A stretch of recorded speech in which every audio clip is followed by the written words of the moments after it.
In today's video, I'm going to show you 5 essential JJ Johnson solos that you've got to transcribe. So if you didn't know, 2024 is the centennial of JJ Johnson. He was born in 1924, and I am celebrating JJ all year as always, but especially this year with my new project Legacy, which is an album celebration as well as many events across the whole year to celebrate JJ not only as a trombonist, but as a composer and arranger and figure in this music that deserves the widest recognition of anyone, just like Miles Davis, John Coltrane, etc., etc. So some of the solos I'm going to share are a little bit obvious. You might have known them already, but I think some of them maybe are a little bit less obvious, and I lied to you. It's not going to be 5. It's actually going to be 15 because I couldn't pick 5. So I often talk about using JJ as a tool for developing musicianship and developing yourself as a jazz trombonist.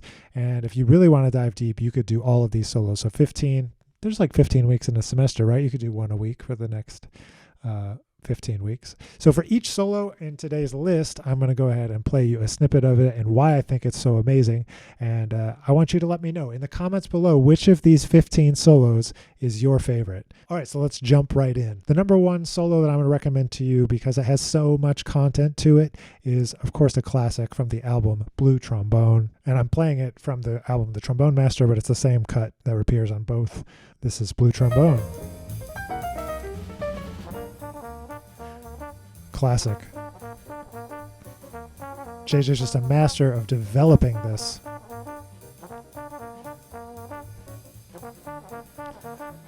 Just changing the notes just a little bit.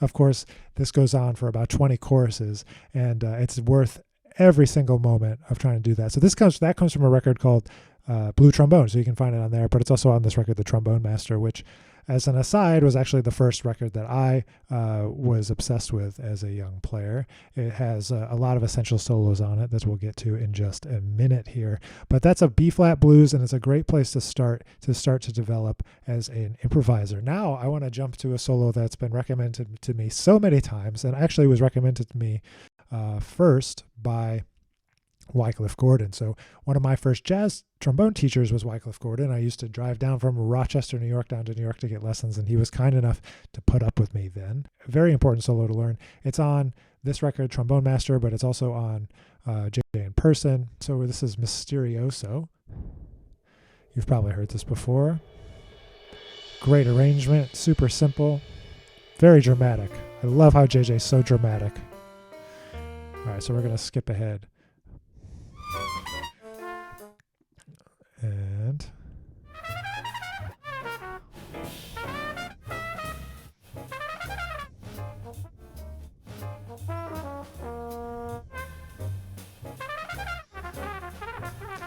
this is Nat Adderley. I'm going to come back to this. Here's Jay. Check out this double time. Feel. So melodic.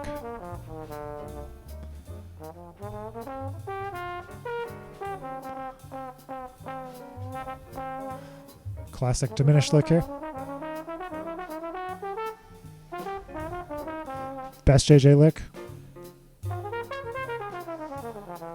Woo! Killing. So if you haven't transcribed that one, you got to transcribe that one. However, I mentioned that Wycliffe Gordon mentioned this solo to me when I first started taking lessons with him.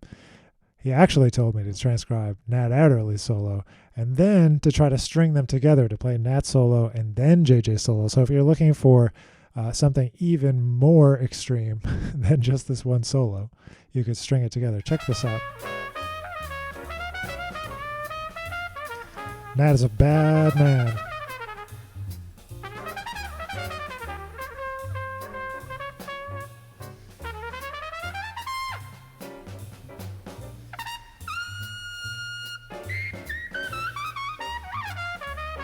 All right, I got to stop it there. But those are great solos. So we have Blue Trombone, we have Mysterioso. Now we're going to go back in time just a little bit here. This is a classic JJ solo. This is from a little bit different era of his music. Obviously, there are many classics from this record. I picked Coffee Pot and another one off of this record as a classic, but check this out. A little faster, going to get your fast playing together a little bit more. Right, maybe you're familiar with the tune. And then here's part of the solo.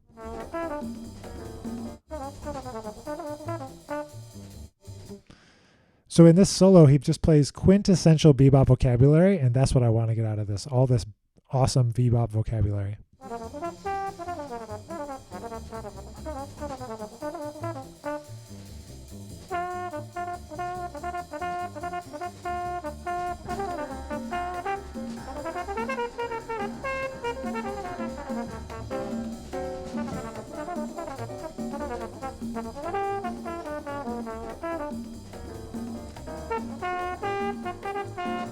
But he always has such a great way of mixing in classic bebop language, which he's part of the era that defined what that is, and melodicism.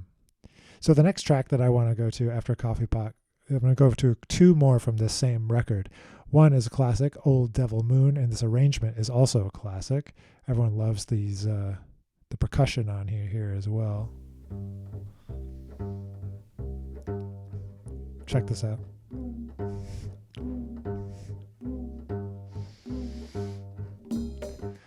So again, another classic JJ solo. Old Devil Moon, if I didn't say it before.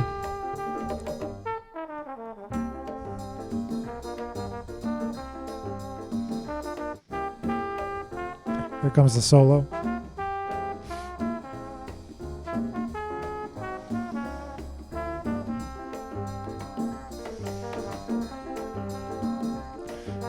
Great arrangement too. JJ was a master.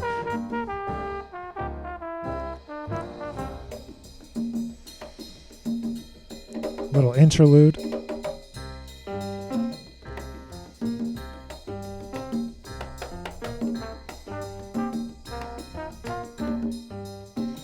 And the solo.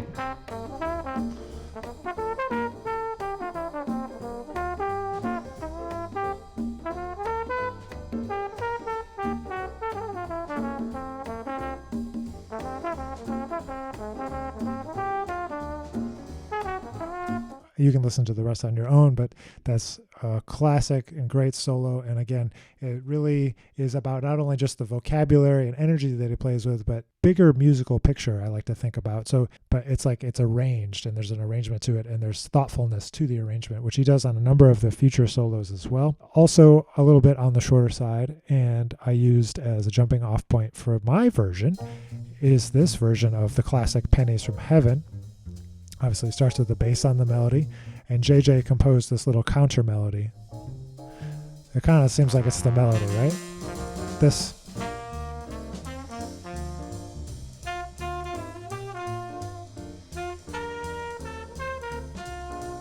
So he has that whole counter melody that he plays, and kind of the bass is the only one that plays the melody.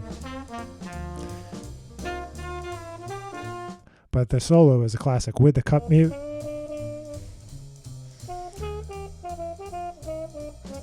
Getting different colors with that mute.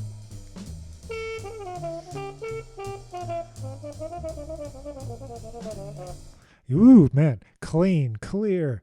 That's what I strive for when I'm trying to get my improvisation and trombone playing more together, is to be more like JJ, get more of that clean and clear playing to shine through. So Pennies from Heaven, big inspiration for me. I've heard a lot of students play that as well. I know that's on people's radar. I'm going to go ahead and move away from this record and switch things up here with a solo that I really have always loved because it's down here on the suggested. But this version of Nutville from Horace Silver, he's on here with Joe Henderson and Freddie Hubbard. Great arrangement, great tune.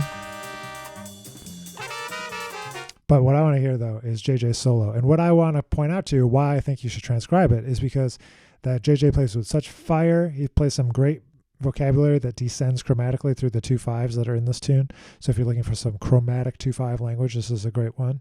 And he just plays with so much rhythmic intensity.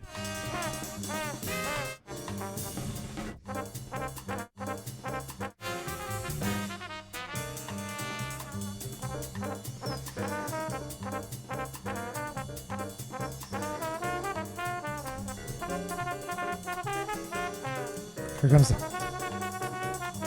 classic JJ-ism right there.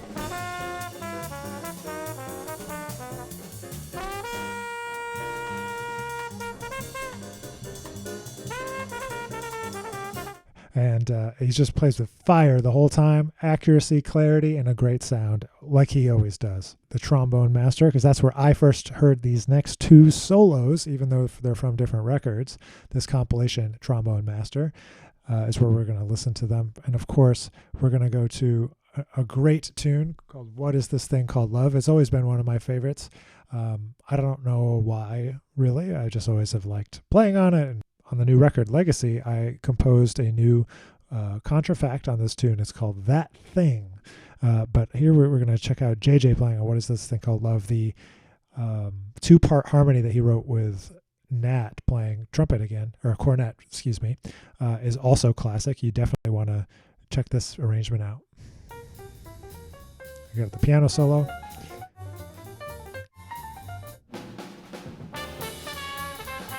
Shout chorus at the beginning. Who does that?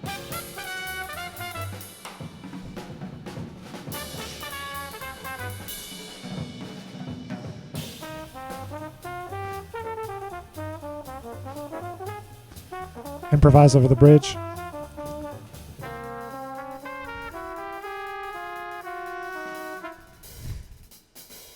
Here comes the head. Unison. And now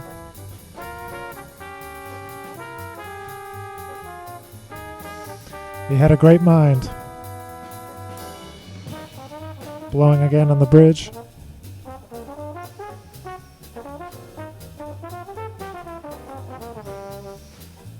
Oh, but he keeps blowing.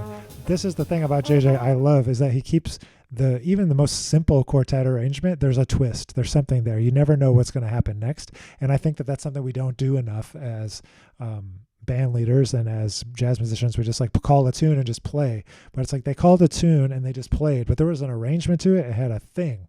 That's why I call it That Thing, right? There's a thing to it. There's something there. It's not just the same old. And it feels different as a listener. It feels so much more organized, even though there's plenty of open blowing sections. I just feel like it's something that JJ, led us on, that we could definitely come back to and continue to do better at. I also love on this record this version of My Old Flame, also again from JJ in person, but is on this. And then you get the classic. This is the solo you must. If there's only one from this list that you do, it's got to be this version of Laura. And I recommend that you transcribe it from front to back, meaning that you do this whole thing. Because he plays the melody so beautifully, and it transitions so beautifully into his solo. I'm going to jump ahead.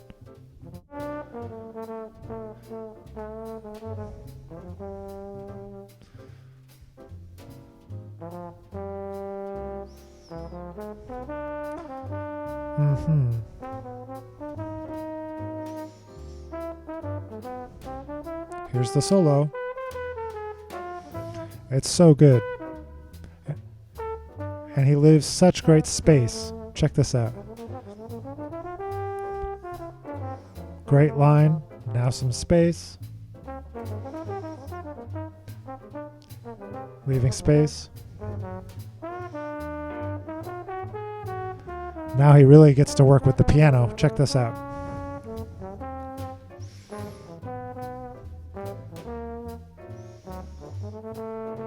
It's coming up.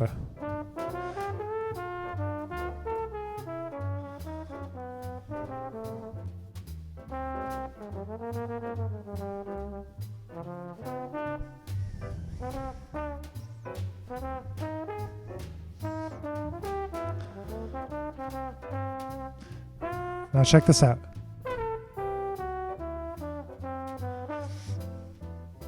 Answering.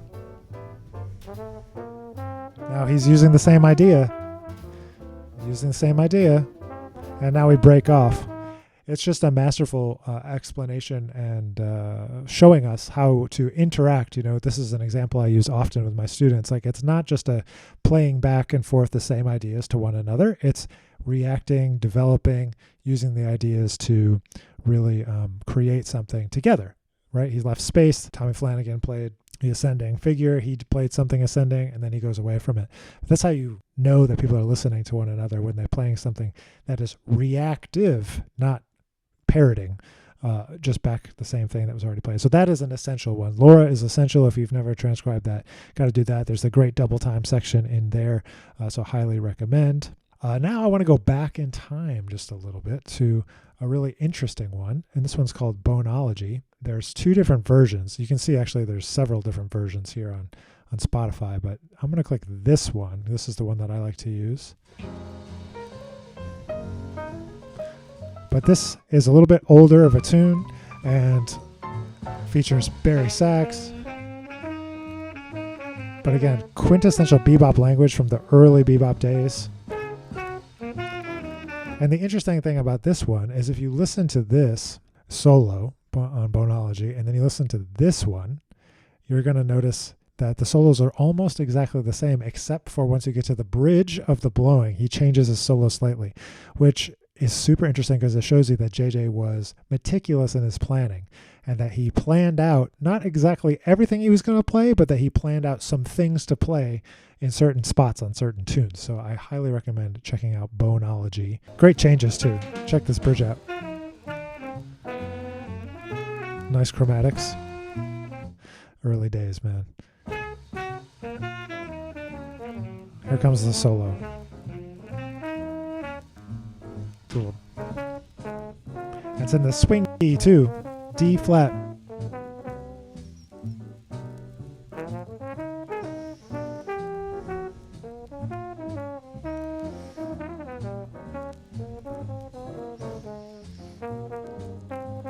Drag that.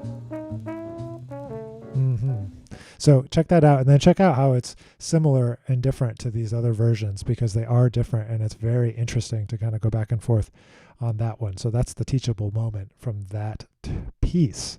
So there's a record that JJ Johnson did with Joe Pass, a great guitarist. I just have always liked this solo.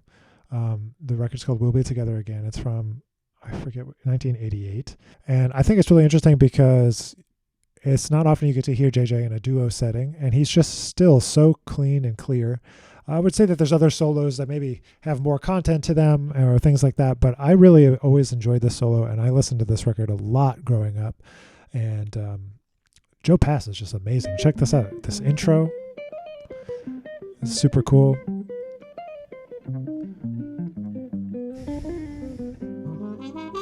Harmon mute. And funny story about this is that Rufus Reed and Rini were saying that they used to play this tune with JJ all the time on gigs, so I guess this was a favorite. So it's cool to hear him play with the mute. I'm going to just jump ahead a little bit.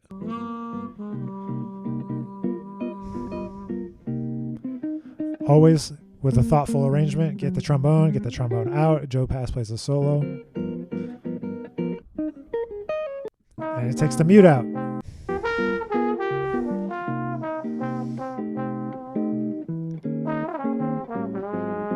So a different era of JJ, 1988.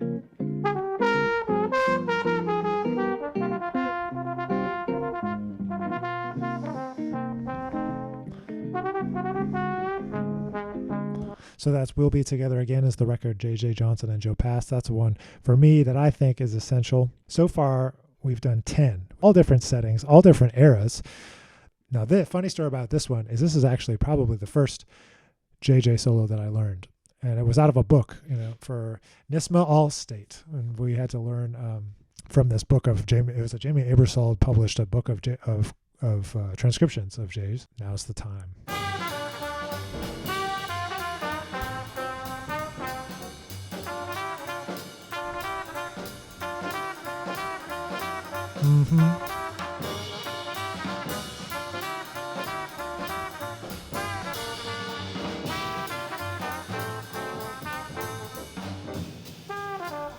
Going back to the blues is always a good idea.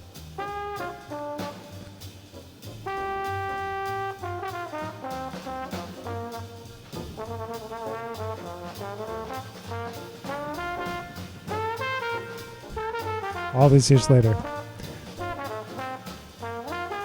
Like, this is a great one that I point my students to talk about, like, how do you develop the rhythm of something? Like, you can see how, like, it naturally progresses for him here. Check this out again.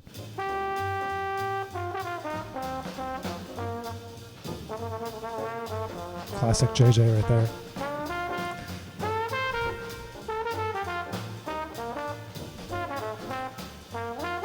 It's not exactly the same. Right? It builds. And that's something that JJ does that I wish I did more now that I'm hearing it again, which is not duga. Like I'm talking about the accent on the downbeat. Daga instead of duga. Right? Dago. That's a great one. Another blues. All right, let's change records again before we get to another classic record, which is In Walked Horace. And I like this one. There's two versions. There's a big band version, obviously, and then there's this sextet version. This is a rhythm changes, so you have to transcribe rhythm changes.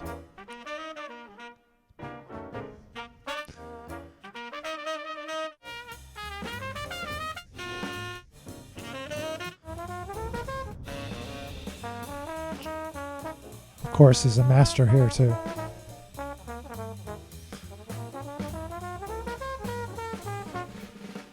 Trading.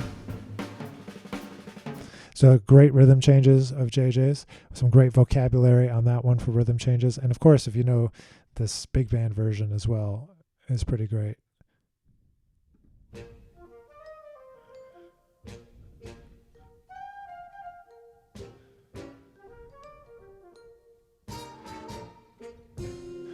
Great orchestration, man. So cool. Dig that. But if you want an alternative, so now maybe we also actually have 16 solos, is you can check out Turnpike from this sextet record. A little bit faster. The head is a little more difficult too. Check out this counterpoint. It's great.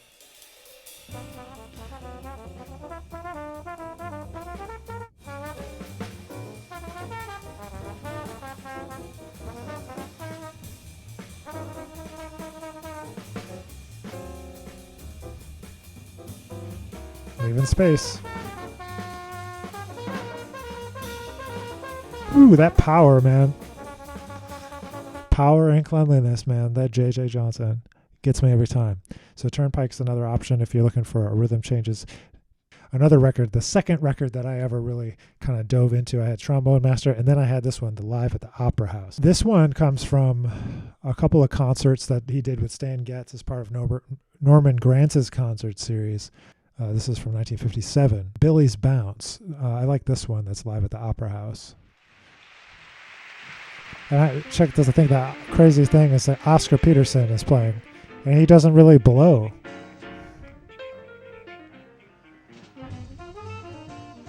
This is another one that was in that NISMA manual, New York State School Music Association. I used to play.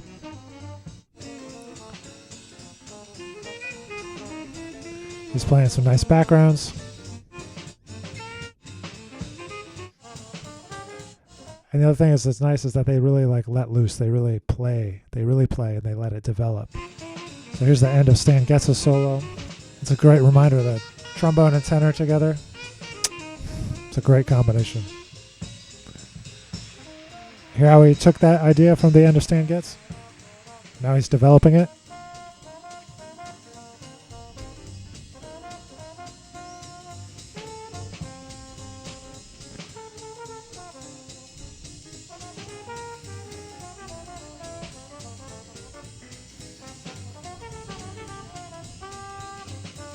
And that's classic JJ Johnson. You can hear a lot of his classic riffs in there, a lot of classic motifs from him. So that's Billie's Bounce. I've got two more, and then that'll be our 15. Crazy rhythm. Actually, this one. Yeah, this one. Check this out. Really pretty fast. It's almost like a rhythm changes, but not.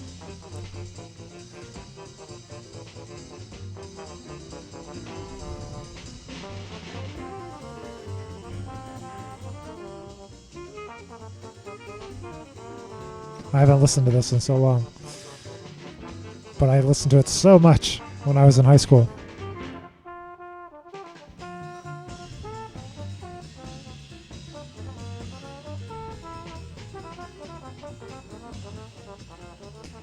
You hear how he plays over the bar line, over the section line? Check it out.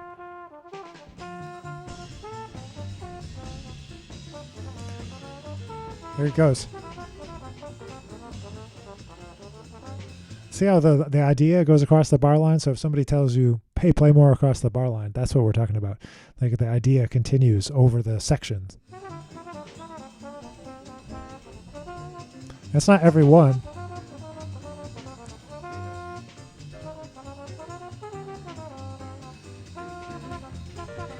But you hear how like he starts the idea before you get to the top of the section? That's like just great playing. I think this might be one of the most essential like to do is have people play the whole thing. So when I say the whole thing, I mean learn the way he treats the melody, another piano intro, but the way he plays the melody, how it goes into the song and then becomes his solo and then becomes straight out to the end. It's a wonderful kind of full loop, I guess, full presentation. So this is Yesterday. It's Jerome Kern. Right, so he plays the whole melody. It's very cool the way he phrases it. It kind of bleeds right into the solo.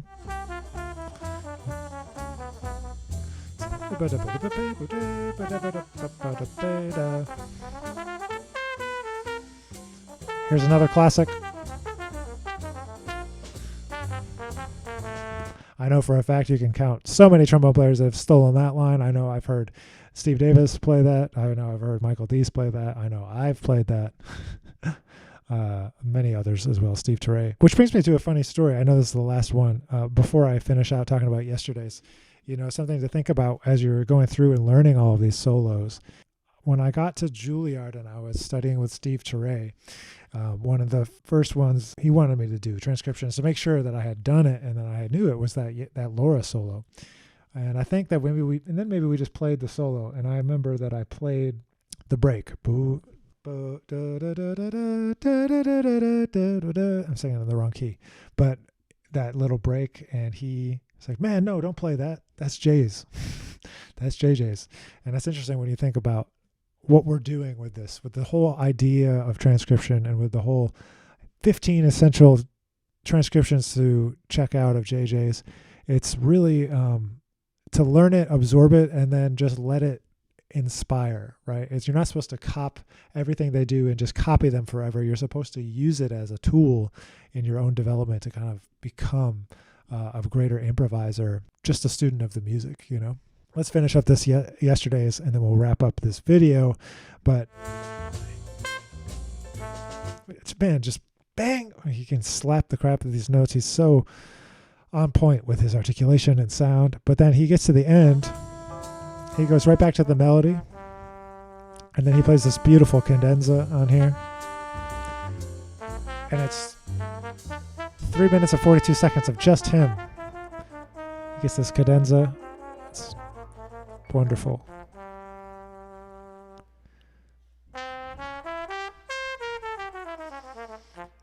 Get that pedal note. I love this.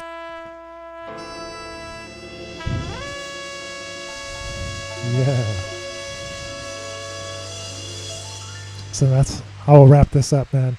That beautiful rip from JJ Johnson. So I know the title of the video is a little misleading. I said the 5 essential solos, and I've given you 15 essential solos, in my opinion. There are, of course, so many more. We didn't cover everything there. I didn't pick a modal kind of tune or some of his more modern stuff or later stuff. There's plenty of great solos in there. A great record called Proof Positive with great solos on it too. But this is some of the ones that are near and dear to my heart, and especially from the first part of my career, first part of my development, and ones that I send students to. So if you haven't done these 15, these are a good place to start. Now, if you need a timeline on this, you could take that and say 1 a week and get it done in 15 weeks. You could say do it every 2 weeks, and it would take you about 30 weeks or 6 months, about a little more than 6 months. Or you could take this as your goal for the whole year. So that by the time we finish a whole year from now, you seeing this video, you've got these 15 JJ albums, tracks, the solos under your slide, or whatever instrument you play, because JJ is definitely worth transcribing whether or not you play trombone or not. Obviously, it's a little harder on trombone because he played with such mastery. But I hope you'll check out my new project, Legacy. You can check out the singles, Say When, Lament, and the full album called Legacy, featuring JJ's last quartet, musicians that he played with frequently at the end of his life, including Rufus Reed on bass, Rini Rosnes at the piano, and Louis Nash on the drums. And I'm excited to be out on the road sharing that music this year, so watch out for me. Happy practicing, and we'll catch you in the next video.